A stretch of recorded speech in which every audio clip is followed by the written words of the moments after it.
로마서 15장 1절에서 13절.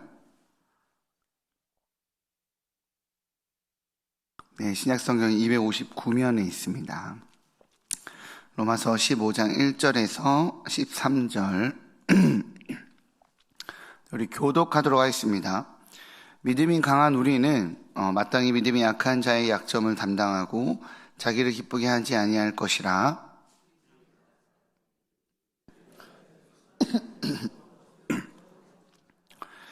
그리스도께서도 자기를 기쁘게 하지 아니하셨나니 기록된 바 주를 비방하는 자들의 비방이 내게 미쳤나이다 함과 같으니라.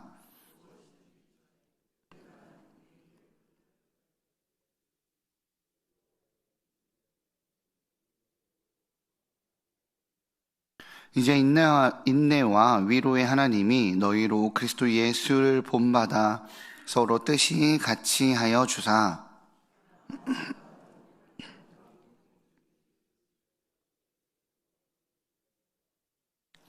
그러므로 그리스도께서 우리를 받아 하나님께 영광을 돌리심같이 너희도 서로 받으라.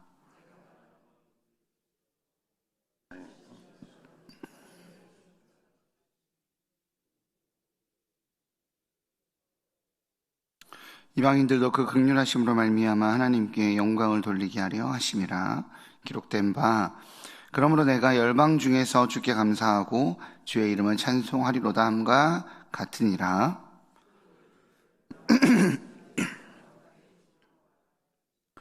또 모든 열방들아 주를 찬양하며 모든 백성들아 그를 찬송하라 하였으며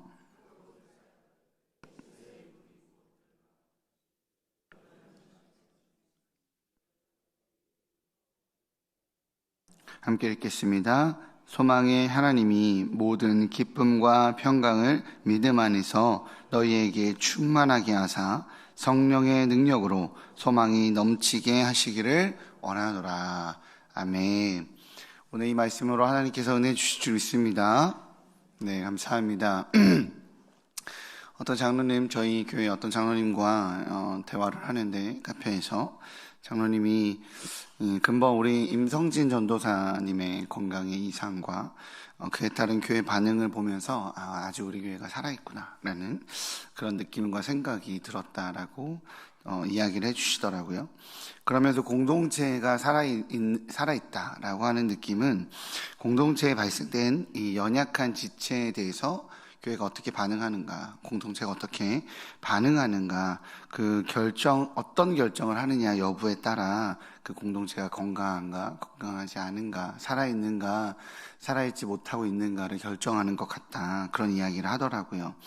교회 내에 약하고 아프고 어려운 지체를 어떻게 공동체가 건강함으로 반응하느냐, 오히려 건강함이란 이유로 공동체에 안정됨이란 이름으로 쳐내는 것이 아니라 받아들이고 포용하고 그 빈자리를 잘 채워가는 것이 교회다움 같다라고 본인이 생각한다라는 이야기를 하시더라고요.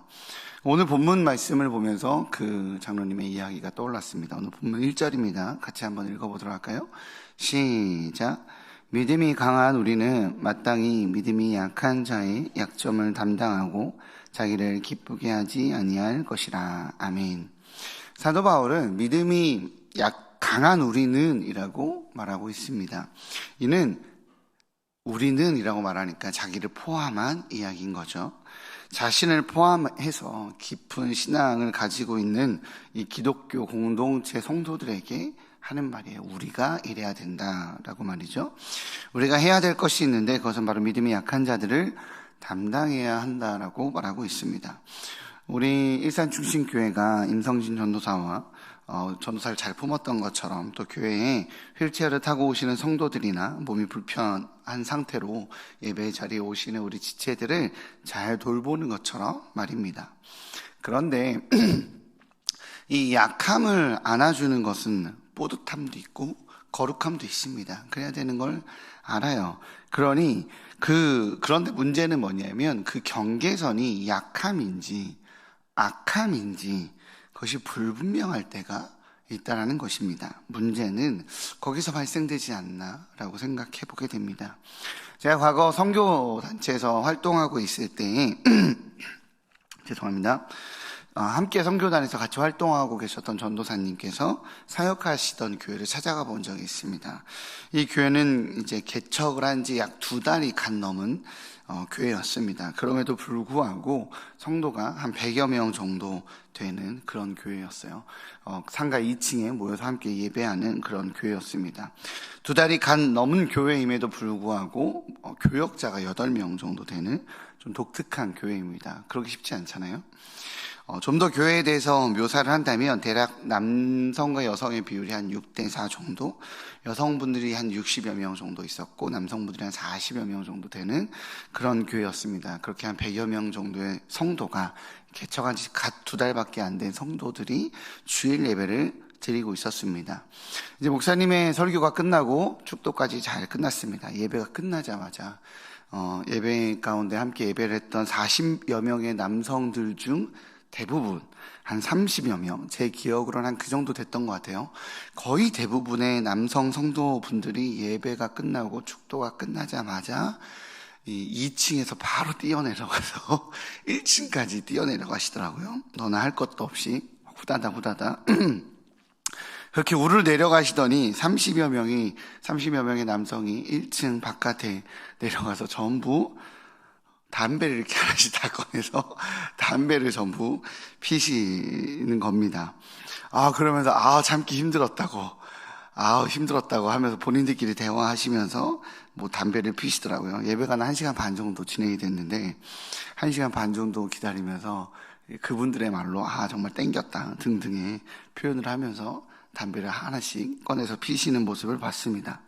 적지 않게 당황을 해서, 제가 탐방을 갔던 터였는데 적지 않게 당황을 해서 함께 사역하는 전도사님께 물어봤습니다. 이게 예배가 끝나자마자 우르르 나가서 담배를 한 대씩 피시는 모습이 기독교 정서에 상식적이거나 일반적이지 않아서 물어봤더니 전도사님이 저에게 하셨던 대답은 이거였어요. 괜찮아, 아직 아기 신앙이라 그래, 이해해줘야지 라고 대답을 하시더라고요. 그러면서 그분들을 제 기억에 굉장히 사랑스럽게 바라보는 눈빛이 저는 기억이 납니다. 이 교회는 담임 목사님이 이제 개척한 지 다 2달밖에 안 됐다고 했잖아요. 개척할 때 재정적으로 여유가 있으신 성도님이 함께 개척을 하셨더라고요. 거의 월 수익이 한 몇 억씩 되시는 분과 함께 개척을 하신 걸로 알고 있습니다.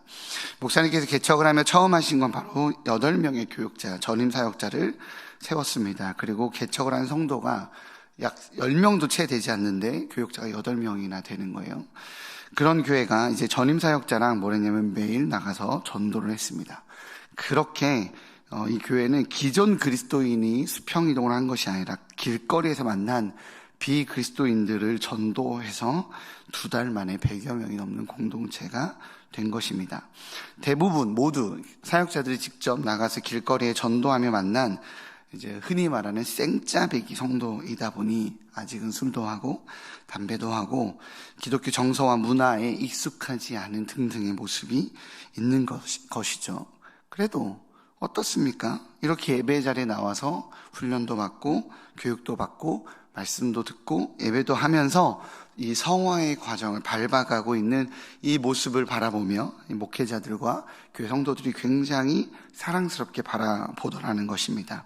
아니 오히려 막전엔 찐빵이라는 이야기처럼 세속의 때가 여전히 묻어있는 이 성도님들이 자신들을 받아주는 교회, 아니 나와 같이 세속의 때가 여전히 좀 많이 묻어있는 사람들이 많아서 부담 없이 찾아올 수 있는 교회다 라고 생각이 되다 보니 서로 전도하고 초청하고, 내가 다니는 교회는 말이지 예배 끝나고 나가서 나처럼 같이 함께 담배 피는 사람들도 같이 있어, 괜찮아, 너도 와봐 라는 식으로 전도를 해서 더 빠르게 성장하고 많은 영혼들이, 예수 그리스도를 믿지 않는 영혼들이 초대되고 있는 모습들을 보았다는 것이죠.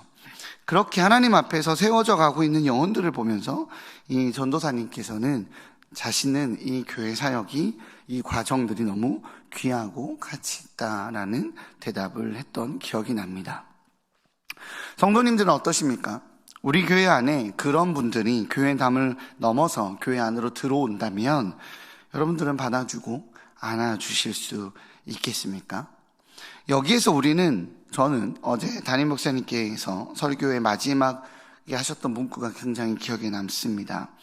핵심적인 것에는 일치를, 주변적인 문제에는 자유를, 모든 일에는 사랑을 이라고 말입니다. 라임이 굉장히 머리에 남아서 한 번 더 언급하고 싶었습니다. 그런데 여기에서 우리는 교회다움에 대한 또 다른 고민을 하게 됩니다. 죄송합니다. 문제는 교회는 거룩해야 한다는 것이죠. 다시 말해 교회는 술 취하고 방탕하며 삶이 무너진 영혼들이라도 받아주고 안아줘야 합니다. 그건 맞습니다. 그러나 반대로 교회가 그런 분들을 받아주다 못해 교회가 술 취하고 방탕하며 삶이 무너져 버리는 실수를 하지 않을까 우리는 또한 두렵기도 합니다. 왜냐하면 교회 안에는 연약한 지체들도 있으니까요.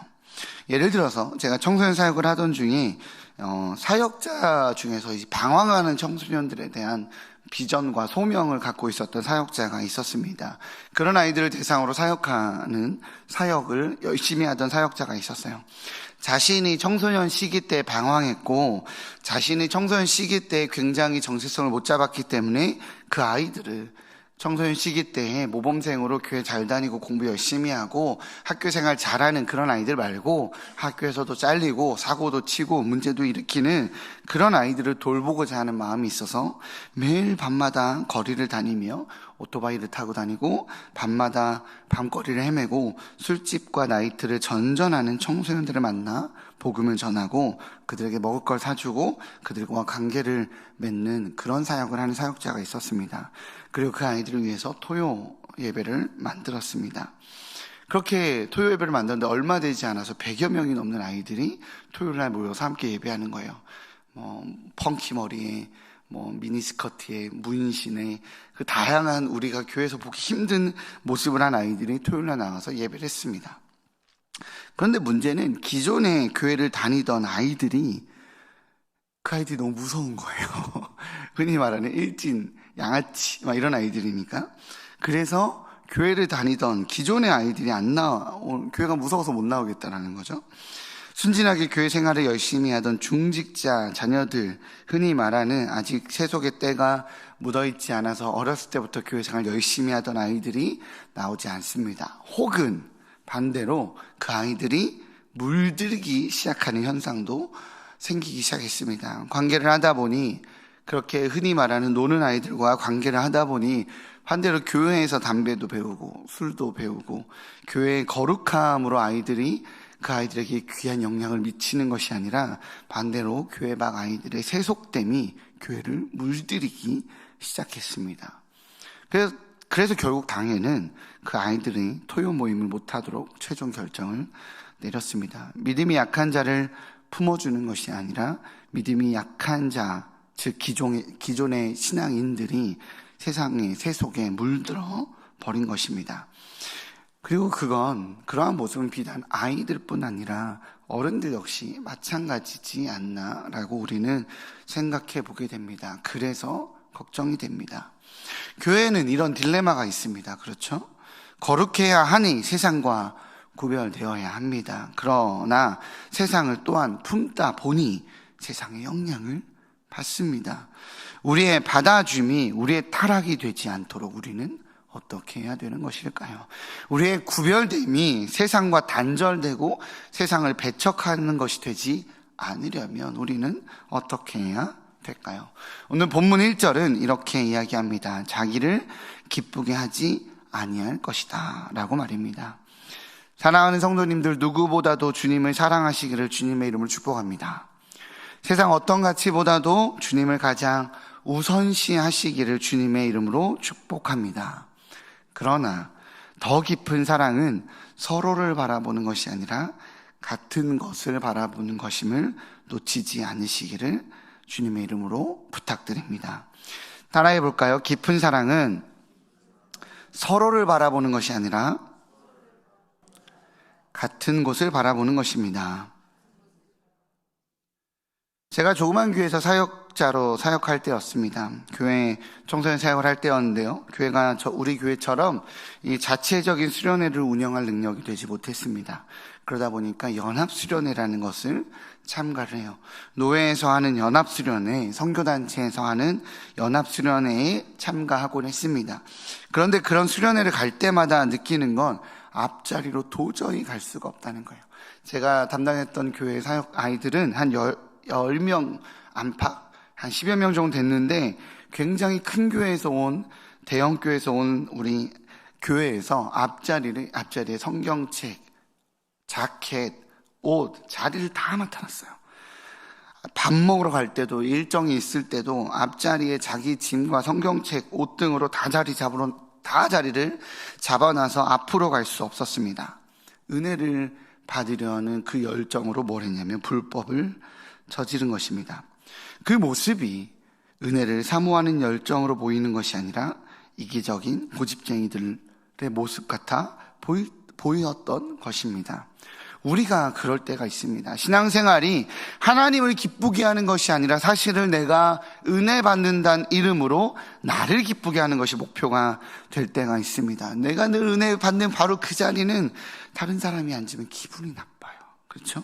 그래서 자리를 양보하지 않습니다. 하나님을 사랑하십니까? 그렇다면 주님으로 인해 기뻐하는 내가 아니라 나로 인해 기뻐하시는 주님을 더욱 사모하시는 우리 성도님들 되시기를 주님의 이름으로 축복합니다.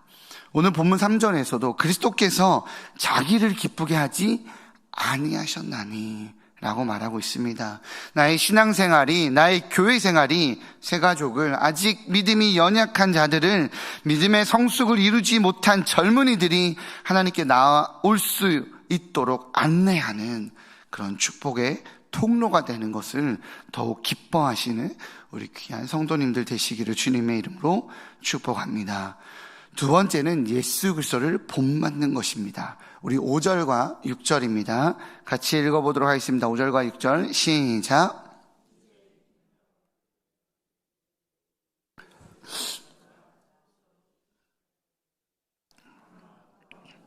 하나님 곧 우리 주 예수 그리스도의 아버지께 영광을 돌리게 하려 하노라. 아멘. 예수 그리스도를 본받는 것입니다.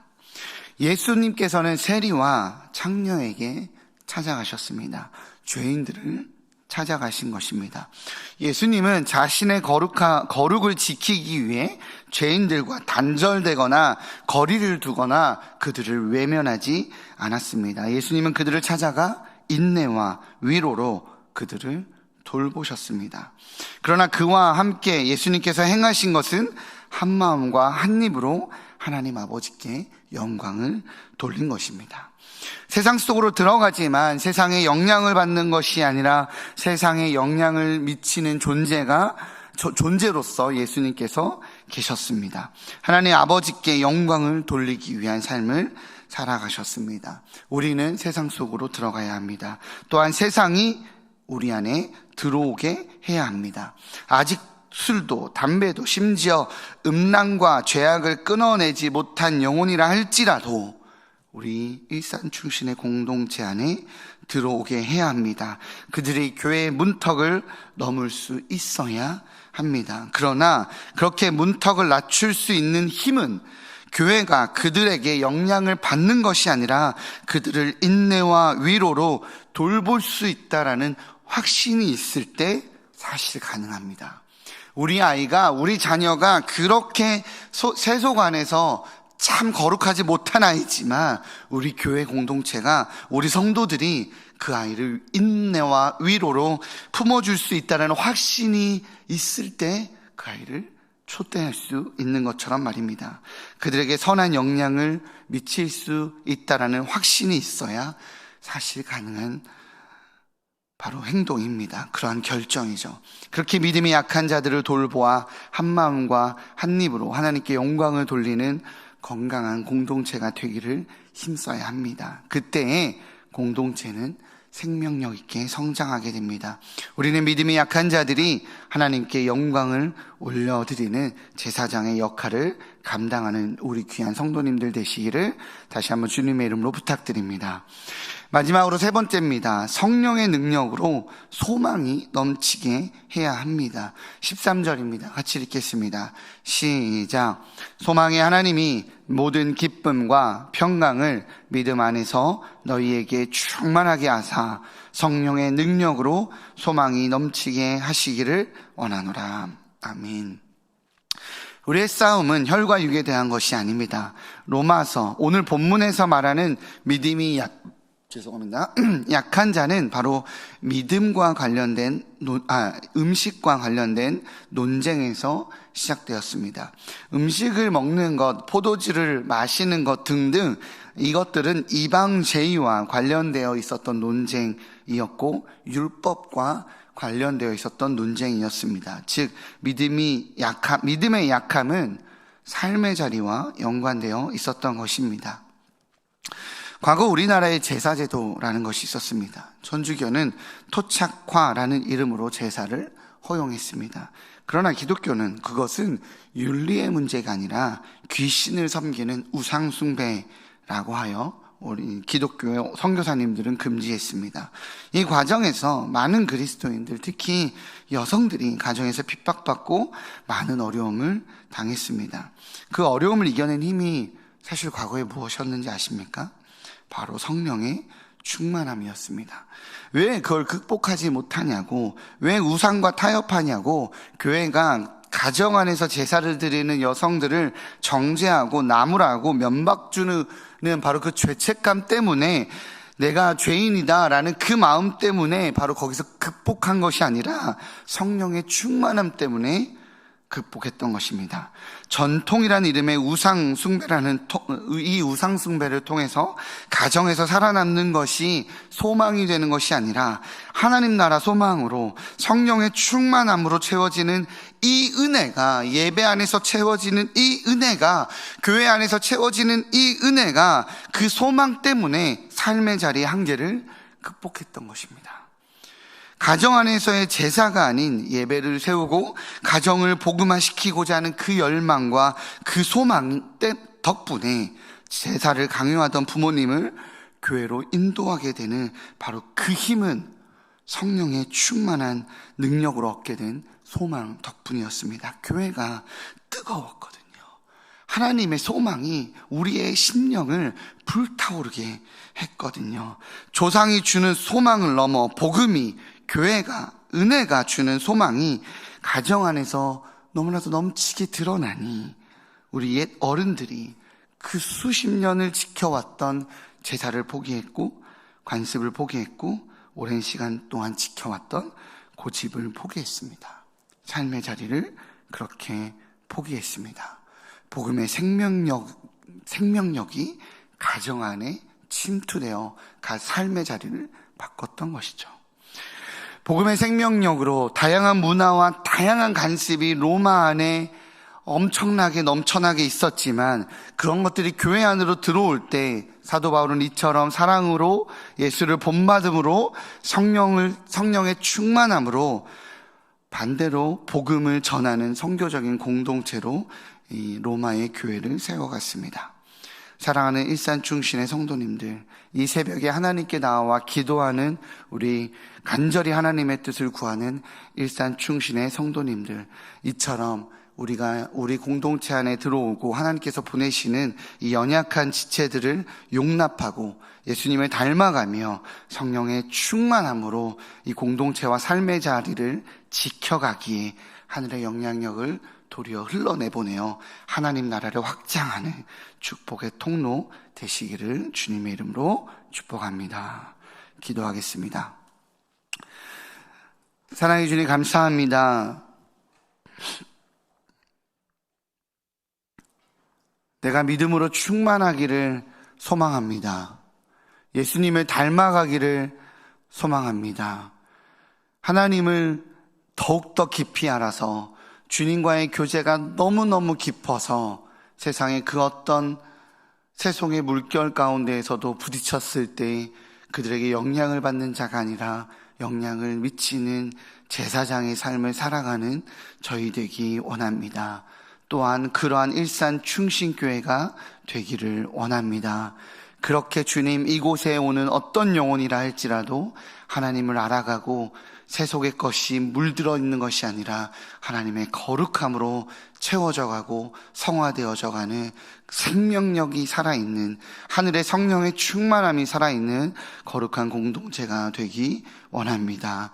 그렇게 이곳에 올 때 정죄받는 것이 아니라 사랑받음으로, 배려받음으로, 인내와 위로받음으로, 그러나 하나님을 아는 이들이, 주님을 간절히 사랑하는 우리 귀한 성도들이 너무나도 주님 안에서 거룩해 보이고 너무나도 귀해 보이고 너무나도 부러워 보이기에 도리어 예수 그리스도를 닮아가듯이 하나님, 우리를 통하여 하나님 나라가 확장되어지고 우리를 통하여 하나님이 드러나게 되는, 축복의 통로되는 그 역할 감당하게 되는, 서로를 받지만 그 받음이 그들에게 내가 물들어가는 것이 아니라 하나님의 모습을 나타내는 축복의 통로되는 이 사명을 감당하는 저희 될 수 있도록 붙들어 주시옵소서.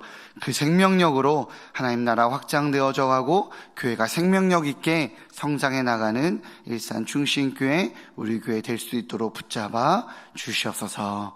이 모든 말씀 예수님의 이름으로 기도합니다.